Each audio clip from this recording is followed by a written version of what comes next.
A Bíblia indica que a prática do dízimo é uma parte importante da adoração a Deus e do relacionamento com Ele. Malaquias 3, 7, 8. Portanto, devemos nos surpreender com o fato de que a fidelidade nos dízimos será considerada no juízo, resultando em bênçãos ou maldições. Malaquias 3, 9, 11.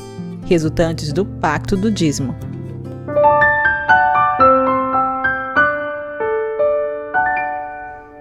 Olá, seja bem-vindo a mais um estudo, e esse aqui vai ser estudo mesmo. Não que eu vá me demorar muito no tema, porque eu não tenho como me prolongar aqui no vídeo, porque o nosso propósito é ir direto ao ponto. Lembrando que você estuda em casa. Aqui você apenas compartilha o aprendizado. E eu quero compartilhar o aprendizado da lição dessa semana, que fala do pacto do dízimo. E por falar do pacto do dízimo, há um texto clássico para tratar desse assunto. Malaquias 3,10. Dê uma olhada na tela aí. Pronto? Vamos ler juntos? Tragam todos os dízimos à casa do tesouro, para que haja mantimento na minha casa. Ponham-me à prova nisto, diz o Senhor dos Exércitos, se eu não lhes abrir as janelas do céu e não derramar sobre vocês bênção sem medida. Queridos, observe aqui um ponto importante nesse texto. Quando Ellen White escreveu a respeito desse tema do dízimo, ela disse, dê uma olhada na tela aí, acompanhe, exigia-se que as pessoas oferecessem a Deus dádivas com fins religiosos antes mesmo que o sistema definido fosse dado a Moisés, já desde os dias de Adão. Observe que o conceito de dízimo já estava ligado a um conceito de dar a Deus o meu melhor. Isso não tem nada a ver com o povo de Israel. Dízimo tem medida. Bênçãos, não. Ok? Leia o texto de novo e você vai ver. Dízimo tem medida. Dízimo é a 10ª parte. Mas as bênçãos de Deus é sem medida. E aí? Que tal um negócio desse com Deus? Claro que eu estou falando de negócio no bom sentido da palavra. Deus nos chamou para um acordo, para uma aliança. Falamos disso na lição da semana passada. E agora você vai olhar a proposta de esboço para a lição dessa semana. Eu sugiro que você comece o estudo sabendo que ele é uma espécie de estudo bíblico mesmo. Talvez essa seja a lição mais, vamos dizer assim, mais técnica sobre o assunto do dízimo. A lição 3. Lá no cantinho direito, observe aí da sua tela, você vai ver qual é a proposta de abordagem.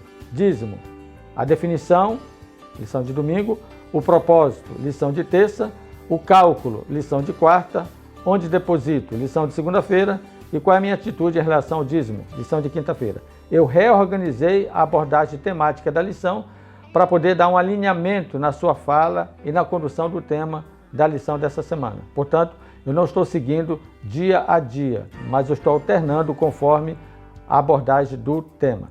O dízimo, primeira coisa, equivale a 1/10. Então escute, há mais um paradigma que precisa ser quebrado. Existe no livro de diretrizes da igreja essa sentença que você está olhando aí. Dê uma olhada. Vamos destacar aí. O dízimo deve ser calculado sobre a renda bruta do assalariado antes das deduções requeridas por lei e outros descontos. Isso inclui impostos que provêm serviços e benefícios aos cidadãos. Contribuições para o INSS podem ser descontadas. Essa é uma diretriz da Associação Geral dos Adventistas. Então, há muitas perguntas. Eu tenho visitado muitas igrejas, enquanto eu era líder de mordomia cristã aqui na Associação Norte do Pará, e essa era um tipo de pergunta que aparecia com muita frequência. Dizíamos sobre o bruto ou sobre o líquido? E aqui está a posição oficial da igreja. Ok? Dizimamos sobre o bruto. Agora, vamos ao desenvolvimento do tema. O dízimo equivale a 1/10. Primeiro ponto. Dízimo equivale a 1/10. Aí você pode falar de Abraão e Melquisedeque e o pacto de Jacó. Embora o dízimo venha a ter uma equivalência a 1/10, Abraão e Melquisedeque, eles inauguram essa temática no Antigo Testamento. E Jacó enfatiza, tudo que me vier às mãos, certamente te darei o dízimo. É uma referência importante para você dizimar. Tudo aquilo que vem às suas mãos, aquilo que passa a ser seu, pode ser um objeto de dízimo. Qual o propósito? O propósito do dízimo envolve missão, sustento do ministério evangélico e fortalecer também a nossa relação de confiança em Deus. Então tem um propósito externo e um propósito interno, onde eu fortaleço a minha relação de confiança com Deus. O cálculo é pelo bruto, ok?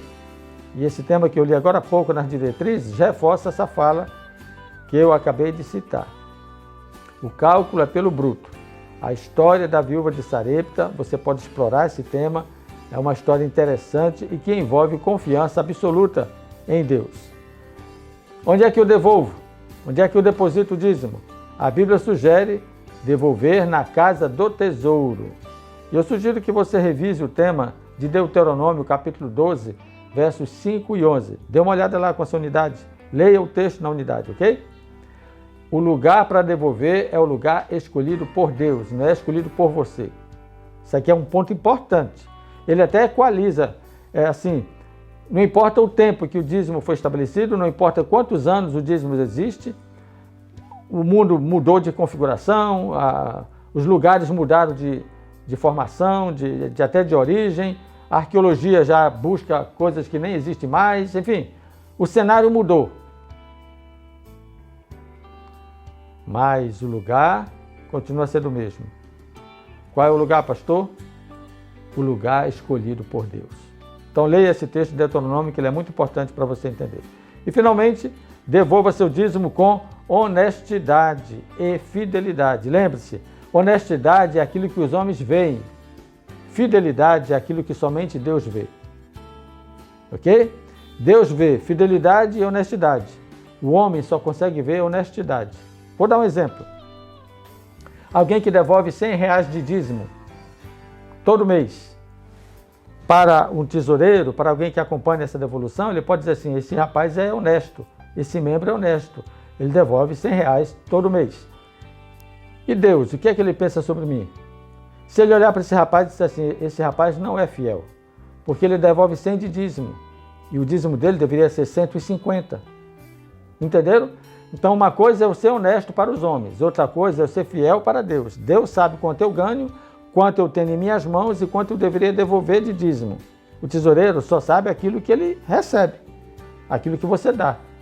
E será que aquilo que você dá honestamente para o tesoureiro está sendo fiel para com Deus? O seu dízimo hoje, aquele que o tesoureiro recebe, corresponde ao que você deveria realmente dar? Então vamos concluir o nosso entendimento dessa semana? Dê uma olhada na tela e acompanhe esse texto, porque essa é uma outra forma, uma outra proposta de abordagem da lição para essa semana. Na Bíblia, a palavra dízimo significa literalmente a 10ª parte. Aprendemos isso hoje. Assim, não há base bíblica em aplicar essa palavra a outro percentual que não seja 10%. Porém, essa palavra é aplicada a 2 outras práticas bíblicas, também chamadas de dízimo. O dízimo do rei e o segundo dízimo. O dízimo do rei foi um imposto criado nos dias de Saul. Esse dízimo não era parte da aliança e cessou com o fim da monarquia judaica.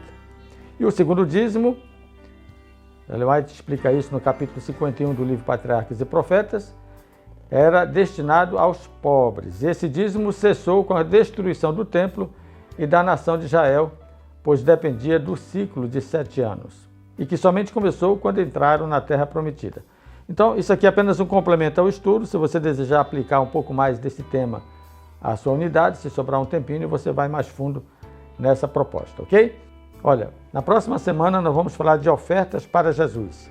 Nessa semana nós falamos de dízimo, como uma espécie de pacto, de aliança, de concerto que você faz com Deus. E na semana que vem nós vamos aprender um pouco mais sobre ofertas. Mas não esqueça o que eu falei no início desse tema. Dízimo tem medida, bênçãos não. Faça um plano com Deus de fidelidade, porque você não imagina a quantidade de bênçãos que Ele tem para doar a você. Um grande abraço e até a próxima semana. Que Deus te abençoe.